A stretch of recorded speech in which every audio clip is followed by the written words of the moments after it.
Para pencari surga.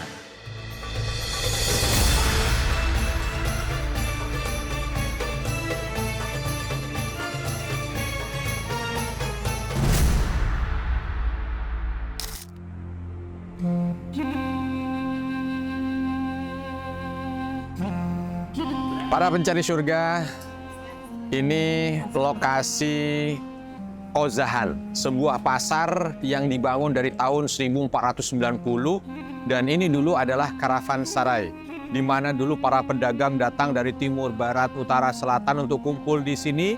Mereka melaksanakan transaksi dagang. Jadi kalau di belakang saya ini adalah bentuk bangunan Kozahan yang masih asli ya, yang masih awal gitu kan, walaupun ada beberapa renovasi tentunya. Dan sekarang sudah perluasan ke segala penjuru tempat.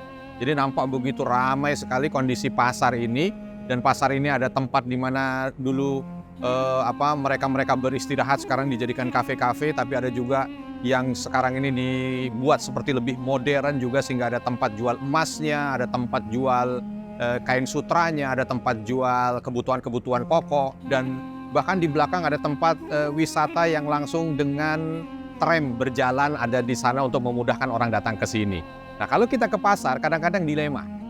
Ini saya belanja, apa saya nabung? Saya belanja, apa saya nabung? Nah, kadang-kadang dilema ini yang hadir ke kita. Ya, sebenarnya sih tidak ada masalah kan, kalau kita ini ingin belanja gitu tidak ada masalah, karena itu adalah sebuah kebutuhan. Tetapi ada juga yang perlu untuk diperhatikan. Jangan sampai apa yang kita belanjakan itu mubazir. Apa yang kita belanjakan itu tidak terpakai, atau bahkan mungkin terkadang ada orang belanja itu ngejar gengsi saja. Ini kalau saya belum punya kayaknya gimana gitu. Padahal di rumahnya sudah begitu banyak barang yang sebenarnya mau dia beli dari jenis yang sama. Cuman takut kalah dengan orang lain. Atau kadang-kadang barang yang dia miliki masih baik fungsinya. Sekali lagi takut nanti kalau ketinggalan dengan yang lain. Atau yang lebih parah lagi, kadang-kadang dia membeli sesuatu untuk menyombongkan diri di hadapan orang lain. Nih saya punya, kamu belum punya. Nih saya sudah ada, kamu belum punya. Begitu kadang-kadang.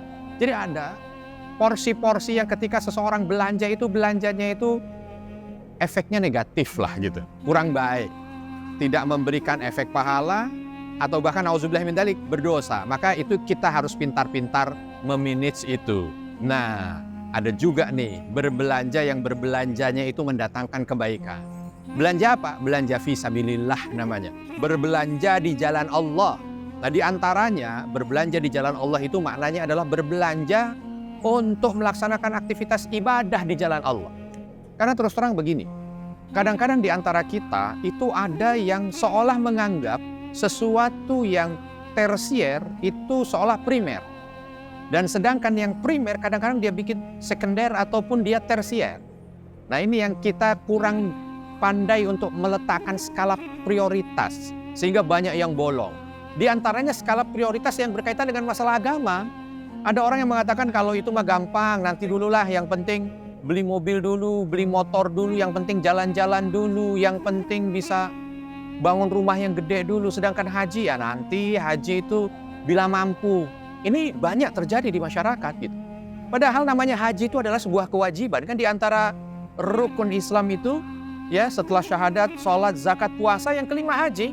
Jadi kalau ini tidak selesai, maka tidak sempurna haji seseorang. Tapi kadang-kadang terjebak pada kalimat bila mampu. Sehingga seolah mengatakan, kenapa kamu gak haji? Saya belum mampu. Kenapa kamu gak haji? Saya belum mampu. Padahal kalau dilihat, mobilnya sudah 2. Padahal kalau dilihat, mungkin dia sudah punya rumah yang besar. Atau mungkin sekarang, ya baru menyelesaikan rumahnya. Atau ingin macam-macam lah. Dia sudah jalan-jalan kemana-kemana, ujung timur, barat. Tapi dia belum haji. Nah, ini letaknya sebenarnya bukan karena dia tidak mampu, tapi letaknya karena dia tidak bisa memanage skala prioritas gitu. Nah, belajar kecilnya ketika kita di pasar seperti ini. Ya, ketika kita di pasar kan tentulah uang yang kita bawa tidak akan mungkin bisa membeli semua yang ada di pasar. Walaupun terkadang keinginan kita untuk bisa mendapatkan itu pastilah. Kalau mau ini semua dibeli, ini semua dibeli, ini semua dibeli gitu kan. Tapi kan kita melihat diri, karena tidak mampu, akhirnya apa? Ya yang ada di dalam otak ketika kita berangkat menuju ke pasar itu sudah lengkap gitu. Oh ini saya akan beli ini, oh ini saya akan beli ini, oh begitu. Itulah dia mukmin. Ya, di antara kebaikan seorang mukmin itu kata Nabi SAW, tarkuhu ma la ya'ni, min husni islamil mar'i tarkuhu ma la ya'ni. Di antara tanda baiknya Islam seseorang itu ketika dia mampu untuk bisa meninggalkan yang tidak manfaat. Nah, tentu tidak manfaat ini terkadang dibuat indah oleh nafsu. Maka ya kita yang mampu untuk bisa menjaga diri. Wabil khusus sekali lagi, hal-hal yang berkaitan dengan masalah ibadah itu harus dikedepankan.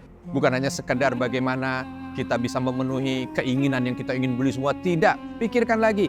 Kira-kira saya sudah zakat dengan benar atau belum ya? Kira-kira saya sudah sedekah atau belum ya? Kira-kira saya sudah memberikan yang terbaik dalam bakti saya kepada orang tua atau belum ya? Dan yang terpenting, kira-kira haji saya ini sudah belum ya? Minimal kita bayarkan terlebih dahulu DP untuk bisa mendapatkan kursinya, DP untuk bisa mendapatkan kuotanya. Karena kadang-kadang banyak orang, aduh haji kalaupun saya bayar nanti berangkatnya juga masih lama. Sudahlah daripada itu saya lebih baik umroh dulu. Umrah tidak salah, umrah ibadah, umrah tidak salah. Tapi ketika orang mencukupkan diri hanya sekedar umrah lalu seolah selesai dan tidak perlu lagi buat dia untuk berangkat haji, nah di sini letak kesalahannya. Karena haji wajib tidak akan pernah gugur dengan umrah yang sunnah. Nah sekali lagi, bismillah, mudah-mudahan Allah Subhanahu wa Ta'ala berikan rezeki pada kita. Dan ketika Allah berikan rezeki pada kita, jangan lupa siapkan pos, kita buka pos untuk berangkat haji. Kalau ternyata belum ada gambaran, tapi ini nggak ada gambaran, berdoa. Semoga Allah berikan kemudahan harta itu. Dan ketika sudah Allah Subhanahu wa Ta'ala berikan kemudahan harta itu, jangan melenceng. Karena Allah Subhanahu wa Ta'ala berikan rezeki itu untuk mempermudah kita mendapatkan porsi tadi. Maka bismillah, jalankan ke sana. Selama niat kita insya Allah benar, baik, lillahi ta'ala, Allah akan bukakan jalannya. Dan mudah-mudahan dengan itu kita bisa berangkat ke Baitullah. Semangat beribadah bersama mencari syurga.